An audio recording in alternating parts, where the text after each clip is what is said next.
امن سے ملتا تو سب جھگڑے مگڑے ختم ہو گئے ہوتے بھائی. اگر بھیک میں امن ملنا ہوتا تو میرے اور آپ کے امام کربلا میں نہ آتے.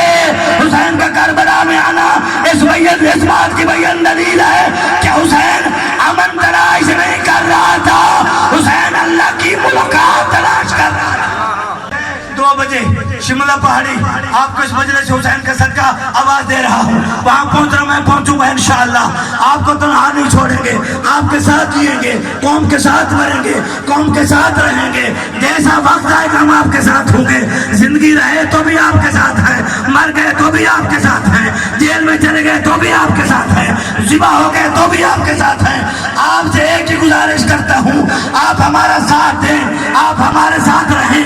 انشاءاللہ آپ کو میدان سے بھاگتے ہوئے نظر نہیں آئیں گے, کسی ایسی مصلحت کا شکار نہیں ہوں گے جو ہم کو ذلت میں ڈبو دے.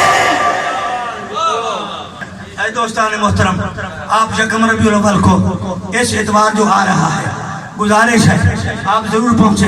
عزت کا معاملہ ہے, دین آل محمد کا معاملہ ہے, حسینیت کا معاملہ ہے. ایک ہی نعرہ لگے گا لبیک یا حسین, وہاں پورے پریس کلب کے سامنے ایک ہی نعرہ لگے گا. میں بھی دوستوں کو بول رہا تھا بھائی مجھے شوق نہیں ہے کہ مجھے آگے میں کوئی قائد بننا چاہتا ہوں یا لیڈر, نا نا نا نا نا نا, خدا کی قسم ہے, تو علموں کی قسم کھاتا ہوں, مجھے کوئی شوق نہیں ہے. لیکن جب آپ کی زبوں حالی کو دیکھتا ہوں, جب آپ کی پریشانیوں کو دیکھتا ہوں, جب غریب مومن کے گھر میں مجلس کی FIR کو دیکھتا ہوں کہ جی مجلس نہ ہو, بھائی گھر میں تو آزادی ہے, گھر میں قرآن پڑھا جا سکتا ہے, گھر میں نعوذ باللہ گانے سنے جا سکتے ہیں, کیا حسین کا ذکر نہیں ہو سکتا, کیا حسین کی مجلس نہیں ہو سکتی؟ خدا کے لیے گھر میں تو مجلس کی پرمیشن تھی. یہ بات ختم کرو. میں پریشان, بھی مجھے فون آ رہا تھا, کوئی بہاول نگر سے, کوئی کہاں سے, کوئی بورے والا سے, کہ مولانا صاحب ہماری مجلس کو روک دیا گیا ہے, ہمارے اوپر FIR درج کر رہے ہیں, ہمیں قد و کوب کرتے ہیں, 4 چادر اور 4 دیواری کا تقدس یہ خراب کر رہے ہیں. اے پولیس والے بھائیوں, اے آل محمد کے ماننے والوں, اے پاکستان کے محافظین, کیا آپ کو یہ نہیں پتا کہ آپ تو پاکستان کے محافظ ہو؟